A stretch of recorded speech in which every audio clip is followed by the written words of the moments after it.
27 जुलाई दिन था शनिवार का। एरिया था ओल्ड राजेंद्र नगर का राव आईएएस स्टडी सेंटर। और राव आईएएस स्टडी सेंटर के बेसमेंट में एक लाइब्रेरी चलती थी जहाँ पे 20 से ज़्यादा एस्पिरेंट पढ़ रहे थे।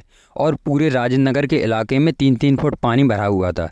तभी अचानक रोड से एक कार निकलती है, और जब रोड से कार निकलती है तो इसकी वजह से पानी और तेज़ी से बिल्डिंग से टकरा जाता है और राव आईएएस स्टडी सेंटर के बेसमेंट में जाने लगता है।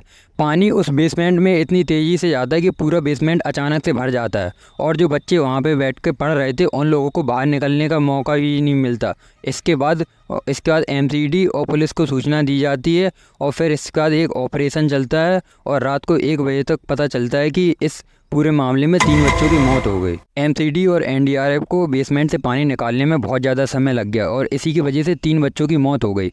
एमसीडी और एनडीआरएफ का ये कहना है कि उन लोगों को वो पानी निकालने में इसलिए समय लग गया क्योंकि रोड पे भी 3 फुट पानी भरा था, तो वो पानी बेसमेंट से निकालते वो जाता कहाँ। इस घटना में सबसे बड़ी गलती है प्रशासन की कि उस बेसमेंट में कैसे लाइब्रेरी चलाई जा रही थी। और जब ये एक घटना हो गई, इसके बाद पुलिस ने और जांच पड़ताल की तो पता चला उसी एरिया में ऐसी 7 बेसमेंट में और लाइब्रेरी चल रही हैं।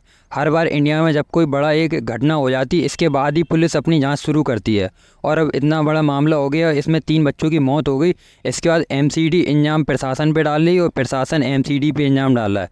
अगर एमसीडी सही समय पे अपना काम पूरा करती तो आज उसके वजह से ये 3 बच्चों की मौत नहीं होती। और ऐसा कोई पहली बार नहीं हुआ है इंडिया में, इससे पहले भी बहुत ज़्यादा घटनाएँ हो जाती हैं, इसके बाद पुलिस एक्शन में आती है। और ऐसी ये कोई एक घटना नहीं है, इससे पहले भी ओल्ड राजेंद्र नगर के कई इलाके में और दिल्ली के मुखर्जी नगर के इलाकों में बहुत सारी कोचिंगों में आग लग गई थी, और वहाँ पे 3 खंड से बच्चे कूद कूद के गिरे थे और मर गए थे।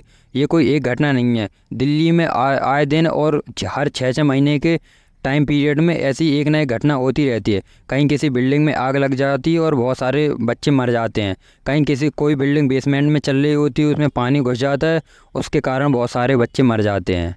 राव आईएएस स्टडी सेंटर में हुई इस घटना के बाद से अब प्रशासन जागेगा और अपनी जांच पड़ताल शुरू करेगा। ये हमारे देश के लिए बहुत ही ज़्यादा शर्म की बात है कि देश की राजधानी दिल्ली का ये हाल है, यहाँ पे बेसमेंट में हज़ारों कोचिंग और लाइब्रेरी ऑपरेट हो रही हैं। इन लोगों को आखिर ये लाइब्रेरी कैसे ऑपरेट हो रही है, प्रशासन कहाँ सोया हुआ था। जब देश की राजधानी दिल्ली का ये हाल है तो देश के और कई सारे शहरों में क्या होगा, जहाँ पे आईएएस जैसी बड़ी बड़ी कोचिंगें बेसमेंट में और ऐसी जगहों पर चलाई जाती हैं जहाँ पे कोई भी सेफ्टी इक्विपमेंट नहीं है कि अगर वहाँ पे आग लग जाए तो बच्चों का क्या होगा, उन बच्चों को मरना ही पड़ेगा। आपके शहर में भी आईएएस जेईई नीट जैसी बड़ी बड़ी कोचिंग इंस्टीट्यूट बेसमेंट में चलाई जाती हैं तो कमेंट में ज़रूर बताएं।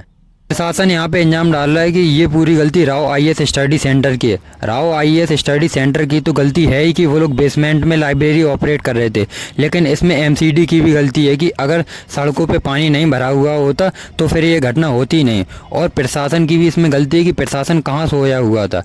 अगर बेसमेंट में कोई भी लाइब्रेरी ऑपरेट हो रही है या कोई भी ऐसी जगह कोई भी बड़ा कोचिंग इंस्टीट्यूट लाइब्रेरी या अपने कोचिंग संस्थान खोलता है तो इन सभी की जाँच प्रशासन को करनी चाहिए। ये सारी जिम्मेदारी प्रशासन की है कि उन लोगों को जांच पड़ताल करनी चाहिए कि ये कोचिंग बड़े बड़े कोचिंग संस्थान ये कहाँ पे चल रहे हैं। ये थोड़े से पैसे बचाने के चक्कर में ये बड़े बड़े कोचिंग इंस्टीट्यूट वाले अपनी कोचिंगों को बेसमेंट में चलाते हैं जिससे इन लोगों को कम खर्चा हो। ये प्रशासन के लिए बहुत ही भूल की बात है कि आखिर ये लाइब्रेरी कैसे ऑपरेट होती हैं। ये तीनों एस्पिरेंट अपने अपने घरों से दिल्ली आए थे आईएएस की तैयारी करने के लिए। इन लोगों ने सोचा था कि हम लोग आईएएस बन के देश का नाम रोशन करेंगे, लेकिन इन्हें क्या पता था कि ये लोग ऐसी लाइब्रेरी में पढ़ते पढ़ते ही मर जाएंगे। और इस पूरी घटना के पीछे जिम्मेदार है कोचिंग इंस्टीट्यूट, प्रशासन और एमसीडी। इन तीनों लोगों की मिली भगत की वजह से ही आज ये तीनों एस्पिरेंट मर चुके हैं। इस घटना के बाद अब प्रशासन ने जांच की और आईएएस के एक बड़े इंस्टीट्यूट दृष्टि आईएएस पे छापा मारा। दृष्टि आईएएस की कोचिंग भी ऐसे ही बेसमेंट में ऑपरेट हो रही थी,